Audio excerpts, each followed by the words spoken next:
Summers peak पर है and so is tanning and who likes tan skin, especially अगर कोई इंपॉर्टेंट इवेंट आने वाला हो। Hi, I am doctor Sanchika Gupta, MD dermatologist, the skin house clinic, Faridabad. आज इस वीडियो में हम डिस्कस करेंगे टैनिंग के बारे में एंड डी टैन ऑप्शंस के बारे में। What is tanning? जब भी सनलाइट में हमारा एक्सपोजर होता है तो एक्सपोज्ड बॉडी एरियाज की स्किन डार्क हो जाती है। इसी प्रोसेस को हम टैनिंग कहते हैं। How does tanning happen? हमारी स्किन की डीप लेयर्स में पिगमेंट प्रोड्यूसिंग सेल्स होते हैं जिन्हें हम मेलानोसाइट्स कहते हैं। ये मेलानोसाइट्स पिगमेंट प्रोड्यूस करते हैं जिसे मेलानिन कहते हैं। ये मेलानिन ही हमारे स्किन का कलर डिसाइड करता है। जब भी हमारे स्किन पर यूवी रेडिएशंस का एक्सपोजर होता है तो हमारे स्किन के मेलानोसाइट्स एक्सेस मेलानिन प्रोड्यूस करते हैं जिससे हमारे स्किन को डार्क या टैंड लुक आता है। डार्क स्किन लोगों में टैनिंग ज़्यादा कॉमनली देखी जाती है compare to light skin people, because dark skin लोगों में मेलानोसाइट्स ज़्यादा मेलानिन प्रोड्यूस करते हैं। टैनिंग की वजह से हमारा स्किन डार्क तो लगता है पर इसका एक बेनिफिट भी है। टैनिंग हमारी स्किन का एक नेचुरल प्रोटेक्टिव मैकेनिज्म है जो हमारे स्किन को यूवी रेडिएशंस की हार्मफुल इफेक्ट से बचाता है, जैसे कि सनबर्न। यही रीज़न है कि लाइट स्किन लोगों में सनबर्न के केसेस ज़्यादा देखने को मिलते हैं, बिकॉज उनकी स्किन एडिक्वेट अमाउंट में मेलानिन नहीं प्रोड्यूस करता जब उनका सन एक्सपोजर होता है।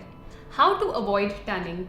टैनिंग को अवॉइड करने का बेस्ट मेथड है कि हम सनलाइट में ही ना जाएं, बट प्रैक्टिकली ऐसा फॉलो करना बहुत मुश्किल होता है। सो हमें कुछ मेजर्स फॉलो करने हैं जिससे हम टैनिंग से ज़्यादा बच सकते हैं।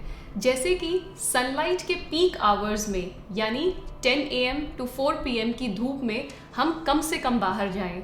सेकेंडली, जब भी बाहर जाएं तो फुल प्रोटेक्टिव क्लोथिंग्स में ही जाइए।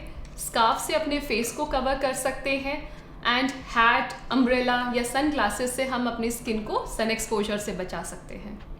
Thirdly, which is very important, that is sunscreen. ध्यान दें कि आपका सनस्क्रीन SPF 30 से ज़्यादा हो और ब्रॉड स्पेक्ट्रम हो एंड बाहर निकलने से एटलीस्ट 15 to 20 मिनट्स पहले आपको सनस्क्रीन लगाना है एंड हर 2 से 3 घंटे में सनस्क्रीन के एप्लीकेशन को रिपीट करना है। Last but not the least, drink plenty of water ताकि आपकी बॉडी के साथ साथ आपकी स्किन भी हाइड्रेटेड रहे।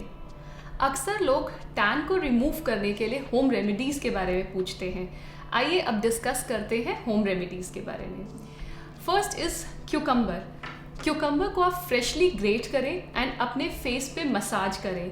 Leave it for about 10 to 15 minutes and clean water से वॉश कर लीजिए। इससे आपका स्किन डी टैन भी होगा और उसमें सूदिंग इफेक्ट भी आएगा।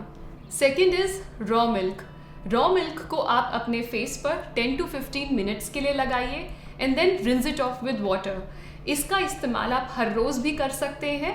रॉ मिल्क के अंदर लैक्टिक एसिड होता है जो आपके स्किन को लाइट भी करता है एंड हाइड्रेटेड भी रखता है। Thirdly, potato juice. Potato juice एक बहुत ही पावरफुल ब्लीचिंग एजेंट है। पोटैटो जूस को आप अपने टैंड एरिया में 10 to 15 मिनट्स के लिए लगाइए and then just wash it off with water. Fourth is tomato. Tomato tanning को रिमूव करने में काफ़ी इफ़ेक्टिव रहते हैं। बाकी इंग्रेडिएंट्स की तरह भी टोमेटो पल्प को आप अपने टैंड एरिया में 15 to 20 मिनट्स के लिए लगाइए एंड पानी से वॉश कर लीजिए। लास्टली, सैंडलवुड पाउडर यानी कि चंदन और रॉ मिल्क का एक पेस्ट डेवलप करें एंड उस पेस्ट को आप अपने टैंड एरिया पर 10 to 15 मिनट्स तक लगा सकते हैं। इससे आपका टैनिंग बहुत इफेक्टिवली रिमूव होगा।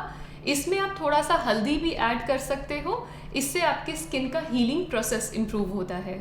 एज अ डर्मेटोलॉजिस्ट मैं आपको रेकमेंड करूँगी कि इन इंग्रेडिएंट्स को यूज़ करने से पहले आप पैच टेस्ट करें। इन इंग्रेडिएंट्स को आप अपने कानों के पीछे वाली स्किन पर लगा कर देखें। अगर आप कोई भी एलर्जिक सिम्टम डेवलप करते हैं जैसे कि रेडनेस, इरिटेशन, बर्निंग और फ्लेकीनेस, तो आप इन इंग्रेडिएंट्स को यूज़ ना करें। अगर आपकी टैनिंग इम्प्रूव नहीं हो रही है या टैनिंग के साथ साथ सनबर्न के सिम्टम्स हैं जैसे कि रेडनेस, बर्निंग सेंसेशन या ब्लिस्टर्स, तो आप अपने डर्मेटोलॉजिस्ट से मिलिए।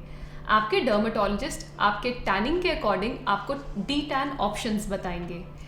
One of which is depigmenting creams.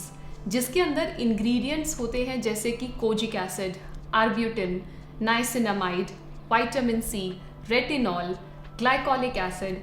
ये इंग्रेडिएंट्स या तो मेलानिन के प्रोडक्शन को रिड्यूस करते हैं या फिर आपके स्किन को एक्सफोलिएट कराते हैं, जिससे टैनिंग रिड्यूस होती है।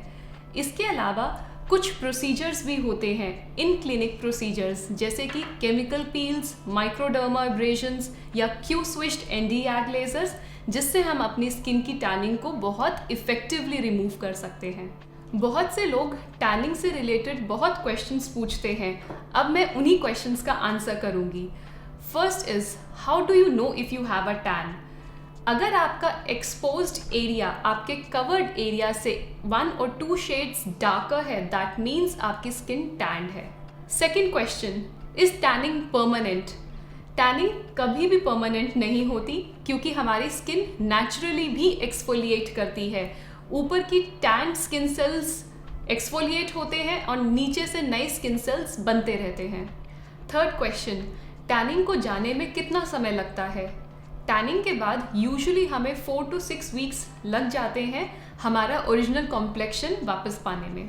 आई होप इस वीडियो से आपको आपके टैनिंग से रिलेटेड प्रॉब्लम्स का सोल्यूशन मिला हो।